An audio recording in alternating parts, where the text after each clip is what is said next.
하나님의 말씀은 에스겔 6장 8절에서 10절입니다. 그러나 너희가 여러 나라에 흩어질 때에 내가 너희 중에서 칼을 피하여 이방인들 중에 살아남은 자가 있게 할지라. 너희 중에서 살아남은 자가 사로잡혀 이방인들 중에 있어서 나를 기억하되 그들이 음란한 마음으로 나를 떠나고 음란한 눈으로 우상을 섬겨 나를 근심하게 한 것을 기억하고 스스로 한탄하리니 이는 그 모든 가증한 일로 악을 행하였음이라. 그때야 그들이 나를 여호와인 줄 알리라. 내가 이런 재앙을 그들에게 내리겠다 한 말이 헛되지 아니하니라. 아멘. 오늘도 예배에 참여하신 모든 분에게 하나님의 은혜와 평강이 늘 함께 하시기를 바랍니다. 우리가 새벽 기도의 시간에 에스겔 말씀을 살펴보고 있습니다. 여러분은 에스겔서의 말씀이 친숙하십니까? 저도 친숙하지 않습니다. 살펴보니까요. 에스겔서를 가지고 설교를 하거나 했던 부분이 딱 한 부분밖에 없더라고요. 그 정도로 많이 살펴보지 않는 말씀인데, 이스라엘의 파수꾼으로 세워진, 그래서 하나님께서 에스겔에게 사명을 주시는 그 내용이었거든요. 그런데 에스겔서에서 중심 내용은 물론 하나님께서 에스겔을 부르시고 사명을 주셔서 이스라엘의 파수꾼으로 세워주신 것도 중요하지만 보다 더 본질적이고 중요한 내용이 사실은 에스겔서에 있습니다. 그것이 무엇이냐면 하나님께서 자신을 알리시는 거예요. 너희는 내가 여호와인 줄 알지어다. 그들이 내가 여호와인 줄 알리라 라는 이 말씀이 에스겔서에서 60번 이상이나 반복되어서 나오는 내용입니다. 그래서 에스겔을 통해서 하나님께서 이스라엘 백성들에게, 그리고 당시 이스라엘 백성들은 에스겔과 함께 포로로 잡혀와 있거든요. 2차 바벨론의 침공으로 인해서 에스겔을 포함한 많은 이들이 바벨론의 포로로 잡혀와 있습니다. 그들에게 하나님께서 에스겔을 통해서 전하는 말씀은 내가 여호와인 줄 알리라 라는 그런 말씀입니다.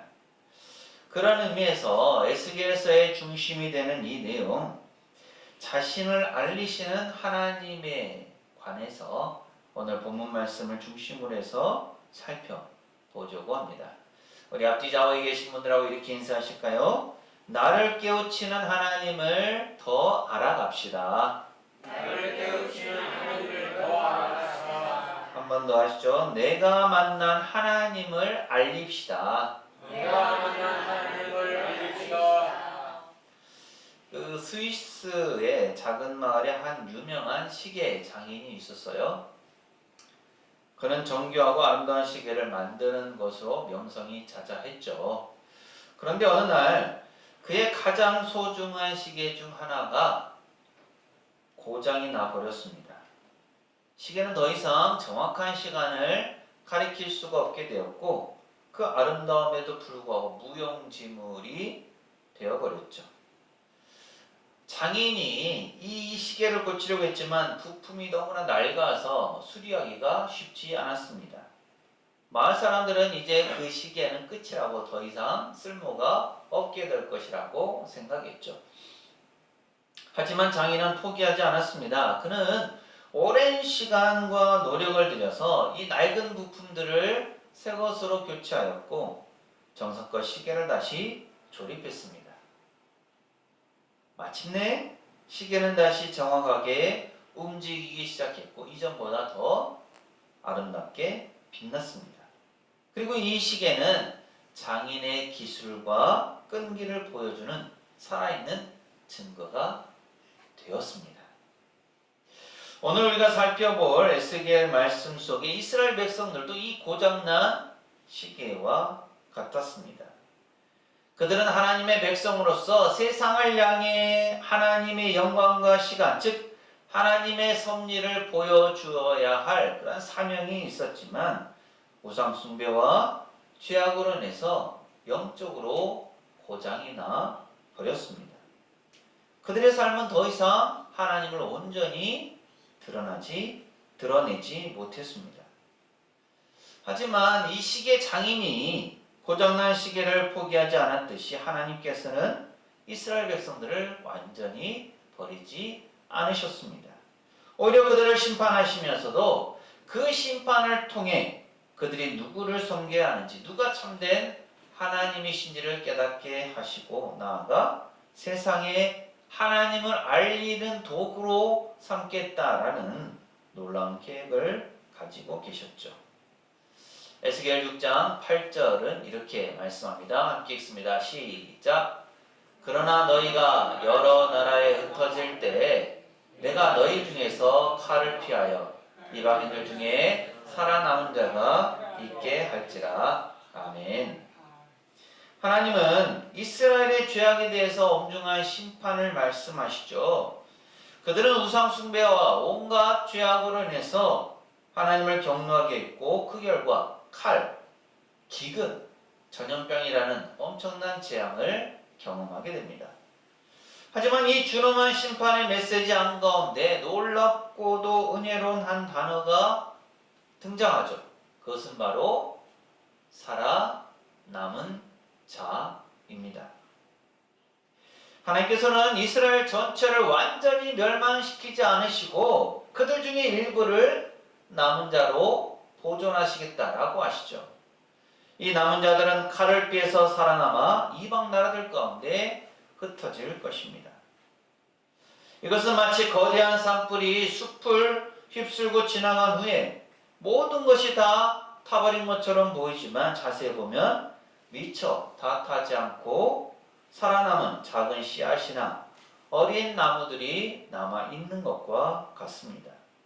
이 작은 씨앗과 나무들이 결국은 자라서 다시 숲을 이루는 희망이 되듯이 하나님께서는 이스라엘이라는 이 거대한 공동체가 죄악으로 인해서 멸망당하는 그 속에서도 다시금 하나님의 백성을 삼으실 그 남은 자를 두신 것입니다.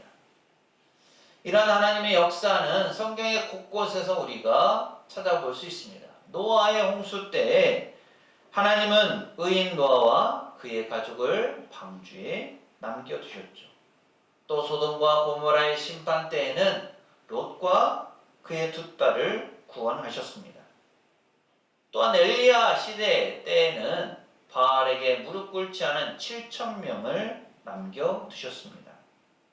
이처럼 하나님은 공의로우신 분이기 때문에 죄에 대해서는 분명히 심판하시고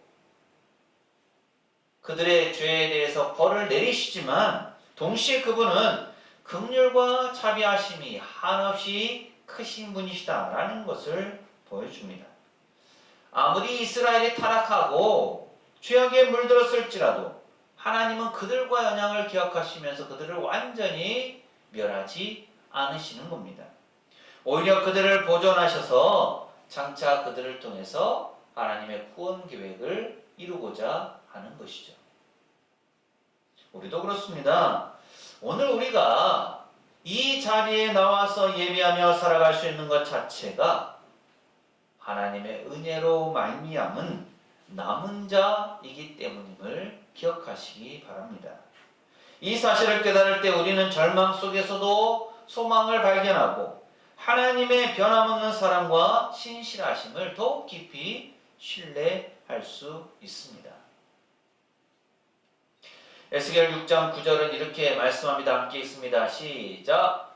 너희 중에서 살아남은 자가 사로잡혀 이방인들 중에 있어서 나를 기억하되 그들이 음란한 마음으로 나를 떠나고 음란한 눈으로 우상을 섬겨 나를 근심하게 한 것을 기억하고 스스로 한탄하리니 이는 그 모든 가증한 일로 악을 행하였음이라. 아멘. 흩어진 남은 자들은 그저 살아남은 것으로 끝나는 것이 아닙니다. 하나님은 그들이 이방인들 가운데서 하나님을 기억하게 될 것이라고 말씀하시죠. 여기서 기억한다라는 것은 단순히 머리로 하나님이 계시지라고 생각하는 그런 차원이 아닙니다. 그것은 깊은 내면의 변화, 곧 진정한 회개를 통한 깨달음을 의미합니다. 생각해 보십시오. 남은 자들은 이제 자신들의 고향을 떠나서 세계 여러 나라에 흩어져 살게 됩니다. 그들은 모든 것을 잃었습니다. 익숙했던 땅, 사랑하는 가족, 그리고 무엇보다도 자신들이 섬기던 그 우상들의 허무함까지도 처절하게 경험했을 겁니다. 과거에는 그 눈에 보이는 화려한 우상들을 섬기면서 하나님을 등한시했지만 이제 이방 땅에서 고통과 절망 속에 살면서 그들은 깨닫기 시작합니다. 자신들의 음란한 마음, 하나님 아닌 다른 것을 사랑하고 따르렸던 그 마음과 음란한 눈, 우상과 세상을 탐하던 그 시선이 얼마나 가증한 죄였는지를 깨닫는 거죠. 그래서 그들은 자신이 행했던 모든 가증한 일, 곧 우상 숭배와 그로 인한 모든 악행으로 인해서 스스로 한탄하게 됩니다. 이 한탄은 단순히 후회하는 감정을 넘어서서 자신의 죄가 얼마나 크고 깊으며 그 죄 때문에 자신들이 얼마나 비참한 상황 가운데 놓이게 되었는지를 깨닫는 통렬한 자각을 의미합니다. 예수님의 비유 중에 집을 나간 둘째 아들도 아버지 집을 떠났을 때는 자유로운 줄 알았지만 고난 속에서 그는 비로소 기억합니다. 내 아버지 집에는 양식이 풍족한 품꾼이 얼마나 많은가. 기억이 회개를 낳고 회개가 돌아감을 이끌어내죠.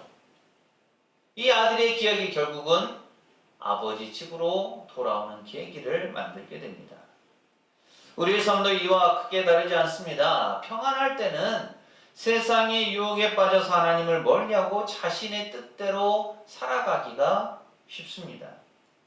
그러다가 예상하지 못한 어려운 일, 질병, 실패 등 고통스러운 시련에 직면하게 되면 비로소 우리의 시선은 세상에서 하나님께로 향하게 되죠. 그 고통 속에서 우리는 비로소 자신이 얼마나 연약한 존재인지, 그리고 참된 위로와 소망은 오직 하나님께만 있음을 깨닫게 됩니다. 이것이 바로 하나님께서 때로 우리에게 고난을 허락하시는 이유가 되기도 하죠. 그리고 에스겔 6장 10절은 이렇게 말씀합니다. 함께 읽습니다. 시작. 그때야 그들이 나를 여호와인 줄 알리라. 내가 이런 재앙을 그들에게 내리겠다 한 말이 헛되지 아니하니라. 아멘. 그때야 라는 이 말은 단순한 시간 개념이 아니라 고난과 회개의 과정을 지나고 나서야 비로소 깨닫는 영적인 깨달음, 신앙의 깨달음을 의미합니다. 이스라엘 백성은 심판 전에는 하나님을 잊었고 자신의 삶이 하나님과 무관하다고 생각했고 우상을 섬기면서도 잘 살 수 있을 거라고 믿었습니다. 그러나 재앙을 겪고 흩어지고 기억하고 회개한 후에야 비로소 고백하게 되는 거죠. 하나님은 정말로 살아계신 분이시구나. 이 모든 일이 우연이 아니라 하나님의 뜻이었구나. 하나님은 왜 이렇게 멀고 어렵게 자신을 알게 하실까요? 그 이유는 단순히 지식을 전달하려는 것이 아니라 마음과 삶의 변화를 통해 하나님을 경험적으로 알게 하기 위해서입니다. 그리고 이 한탄의 과정을 통해서 가장 중요한 깨달음이 찾아오죠. 그들이 나를 여호와인 줄 알리라.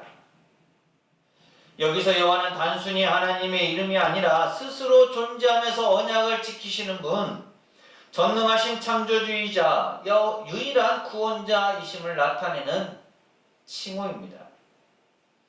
이스라엘 백성은 고통 속에서야 비로소 자신들이 버렸던 그 하나님이야말로 참된 신이시며 자신들을 사랑하시는 분이시라는 것을 온전히 깨닫게 되는 거죠.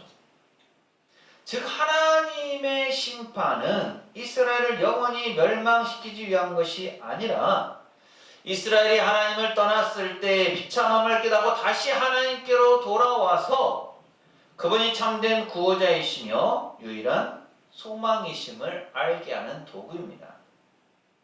이렇게 하나님의 심판을 통해서 하나님 자신을 알리시죠. 그렇다면 오늘 우리는 무엇을 통해 또 어떻게 하나님을 알아가고 있습니까? 우리가 살펴본 이 에스겔 6장 8절에서 10절의 말씀은 우리에게 세 가지 중요한 진리를 가르쳐 줍니다. 하나님은 심판 중에서도 남은 자를 보존하십니다. 하나님은 기억을 통해서 회개하게 하십니다. 그리고 하나님은 심판을 통해서 자신을 알리십니다. 우리는 이 진리를 되새기면서 세 가지 질문을 스스로에게 던져볼 수 있습니다. 첫째, 나는 지금 하나님의 남은 자로 살고 있는가? 다른 말로 내 믿음과 삶을 통해서 누군가 하나님을 볼 수 있는가 하는 겁니다. 두 번째로 나는 하나님의 은혜를 기억하며 살고 있습니까? 다른 말로 예배와 기도 말씀 속에서 하나님의 은혜를 경험하고 있습니까? 셋째로 나는 하나님을 아는 사람으로서 하나님을 알리고 있습니까? 다른 말로 회복된 나의 삶이 하나님을 모르는 이들에게 구원의 통로가 됩니까? 하나님께서 왜 이렇게 자신을 알리시는 것일까요? 그것은 하나님을 아는 지식이 신앙의 핵심이기 때문입니다. 에스겔에서 반복되는 내가 여호와인 줄 알리라 라는 이 말씀은 하나님께서 우리에게 가장 원하시는 것이 바로 하나님을 제대로 아는 것임을 보여줍니다. 이스라엘 백성들은 하나님을 떠나 우상을 섬기면서 스스로 옳다고 여겼지만 결국 하나님을 제대로 알지 못했기 때문에 심판을 받고 말았습니다. 오늘날 우리도 신앙생활을 하면서 하나님을 안다고 말할 수 있지만 실제로는 하나님을 온전히 경외하지 못하거나 또 하나님의 뜻에 순종하는 것에 부족할 수 있습니다. 그렇게 해도 하나님을 잘 알아야 합니다. 단지 지식만이 아니라 인격적으로 그리고 경험으로 하나님을 알아야 하는 거죠. 그 가운데 고난과 심판은 하나님을 깨닫게 하시는 도구입니다. 하나님은 사랑하시지만 때로는 우리를 바른 길로 인도하시기 위해서 고난이나 심판을 허락하십니다. 이스라엘 백성들처럼 우리가 잘못된 길을 걸어갈 때 그것을 그대로 내버려 두지 않으시고 삶의 어려움과 깨달음을 통해서 하나님께로 돌아오게 하시는 거죠. 그래서 고난의 순간은 하나님을 깊이 경험할 수 있는 계기가 됩니다. 그리고 하나님은 끝까지 회복의 소망을 남기십니다. 하나님의 심판 중에도 남은 자를 남기셔서 완전한 멸망이 아니라 다시 시작할 수 있는 기회를 주시죠. 우리 인생이 실패와 실수로 무너질 때도 하나님은 절망 속에서 희망의 씨앗을 남기시고 다시 일어설 수 있도록 우리를 도우십니다. 그 하나님을 정확히 알고 말씀에 순종함으로써 복된 삶을 살아가는 우리 모두가 되시기를 간절히 소망합니다. 기도합니다.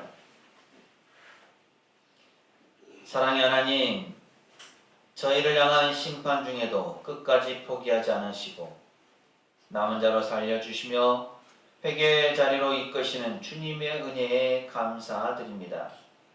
저희가 그 하나님의 은혜를 기억하게 하시고 그 기억이 참된 회개와 변화로 이어지게 하옵소서. 그래서 저희를 통해 세상이 하나님을 알게 하옵소서. 고난의 시간조차도 하나님의 회복의 손길임을 믿으면서 남은 자로서 주님을 나타내는 복된 삶을 살아가게 하옵소서. 예수님 이름으로 기도합니다. 아멘. 여기 예수 그리스도께서 우리를 위해 베푸시는 사랑과 생명의 식탁이 준비되어 있습니다. 하나님께서 우리를 이 식탁으로 부르십니다. 이 식탁은 주님께서 친히 베푸시고 명하신 것입니다. 고린도전서 11장 23절에서 25절 말씀입니다. 주 예수께서 잡히시던 밤에 떡을 가지사 축사하시고 떼어 이르시되 이것은 너희를 위하는 내 몸이니 이것을 행하여 나를 기념하라 하시고 식후에 또한 그와 같이 잔을 가지시고 이르시되 이 잔은 내 피로 세운 새 언약이니 이것을 행하여 마실 때마다 나를 기념하라 하셨습니다. 이 시간 주님이 우리와 함께 하시니 우리의 마음을 활짝 열고 하나님께 감사드립시다. 기도합니다.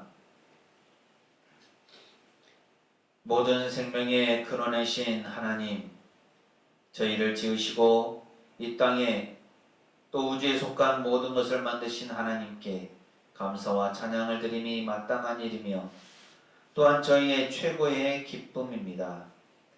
하나님의 형상을 따라 저희를 지으시고 이 땅을 돌보는 청지기로 저희를 세우셨습니다.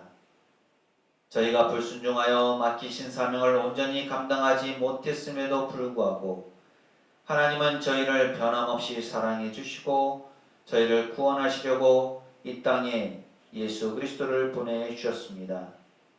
그러므로 이제 하늘에 있는 모든 예언자들과 사도들 그리고 순교자들과 함께 하나님의 거룩하심을 찬양합니다.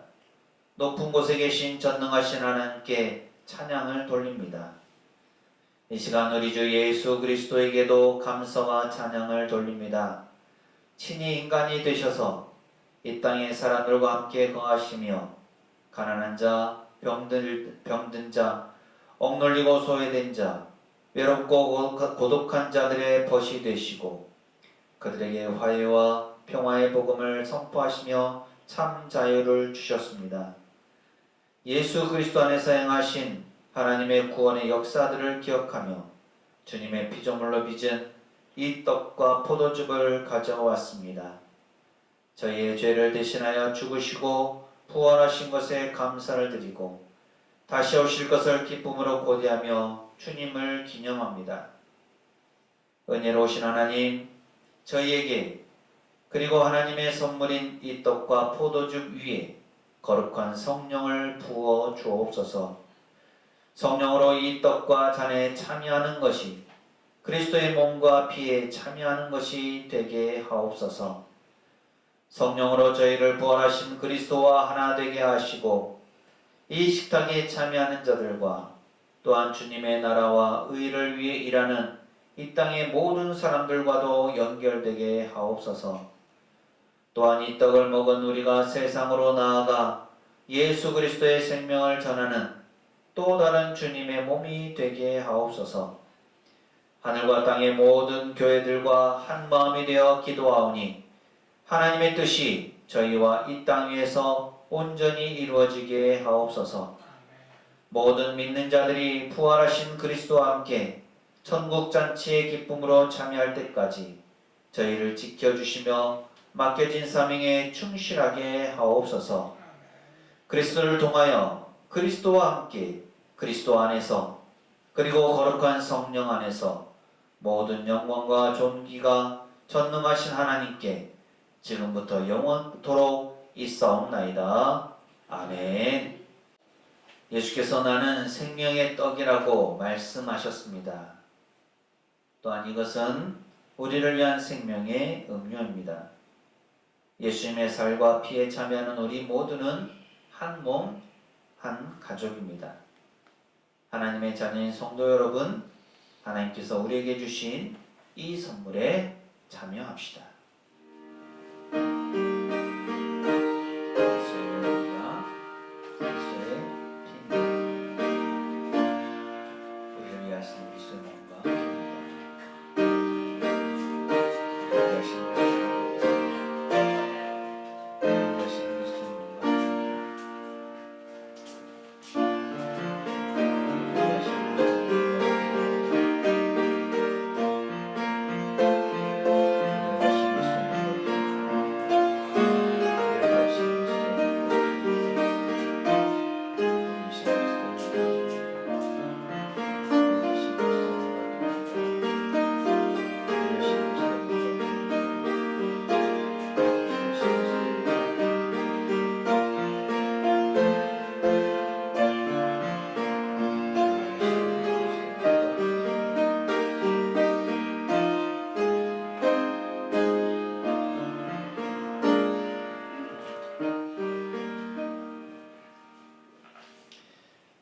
우리가 살아남은 자로 살아가며 회복을 경험할 때 그 삶 자체가 복음이 됩니다.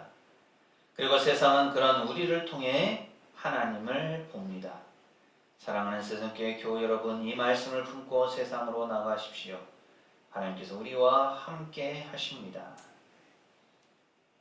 지금은 우리 주님 예수 그리스도의 은혜와 아버지 하나님의 무한하신 사랑하심과 보혜사 성령님의 충만 교통하심이 남은 자로서 회복을 경험하는 삶으로 하나님께 영광을 돌리며 하나님을 알리기를 소망하는 세상교회 모든 교우들 가정과 삶과 생업과 사역 위에 이 한 주간의 모든 생활 가운데 오늘 예배에 참여한 모든 이들과 우리 교회 위에 특별히 폐렴으로 인해 고통 중에 있는 장로님 그 가정 위에 영원토록 함께 하시기를 간절히 축원하옵나이다. 아멘.